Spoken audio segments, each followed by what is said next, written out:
মালিক ডাকতে বলেন, এ বান্দা, আমি আল্লাহ ঘুমাই না, আমার ঝিমানিও নাই। কারণ কি জানো বান্দা, তুই রাত্রে যদি একবার দিলের মধ্যে ঢুকে যায়, আমার জিন্দিগিতে গুনাহ হয়ে গেছে। এখন যদি মারা যায় সকালে, আমার কি অবস্থা হবে?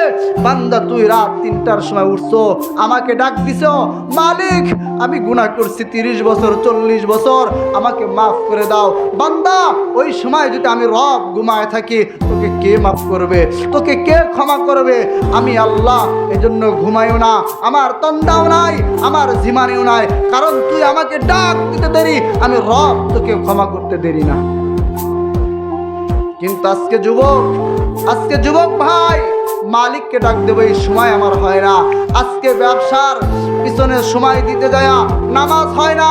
ও মা, বাড়ির কাজ করতে যায়, নামাজের সময় হয় না।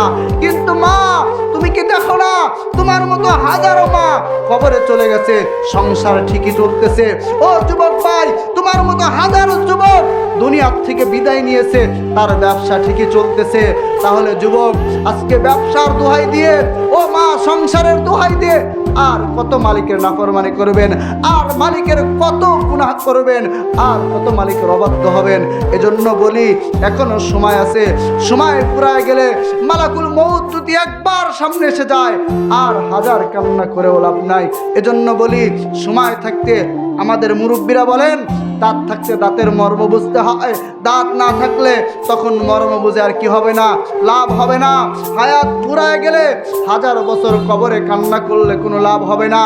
আর দুনিয়ার জিন্দিগিটা যদি গুনার প্রতি কোনো বান্দা অনুশোচনা এনে কিছু সময় শুধু আল্লাহকে ডাক দিছে, মালিক বড় অপরাধ করছি, বড় গুনাহ করছি, বড় অবাধ্য হয়েছি, তোমারই তো হয়েছি, তোমারই তো আমি বান্দা, তুমি ফিরায় দিলে কই যাব, কার কাছে যাব, কোন দরবারে যাব?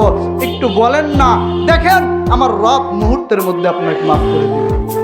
কিন্তু কই, আজকে ব্যবসায় লস হলে আমার চোখে পানি অটোমেটিক চলে আসে। আজকে সন্তান মারা গেলে চোখে অটোমেটিক পানি আসে। আজকে স্ত্রী অসুস্থ হইলে স্বামীর চোখ দিয়ে অটোমেটিক এমনি পানি বের হয়। কিন্তু আজকে আপনার আমার গুনার কারণে জাহান্নামের আগুন জ্বলতেছে, দাউ দাউ করে জাহান্নামের আগুন জ্বলতেছে। কিন্তু কই, একটু তো আমার কান্না আসলো না যে মালিক গুনার কারণে আমার জাহান্নামের আগুন জ্বলতেছে, আমি কিভাবে ওই জাহান্নামের আগুনে জ্বলবো? ও রব, তুমি আমারে মাফ করে দাও। এইভাবে তো কখনো কান্না করলাম না।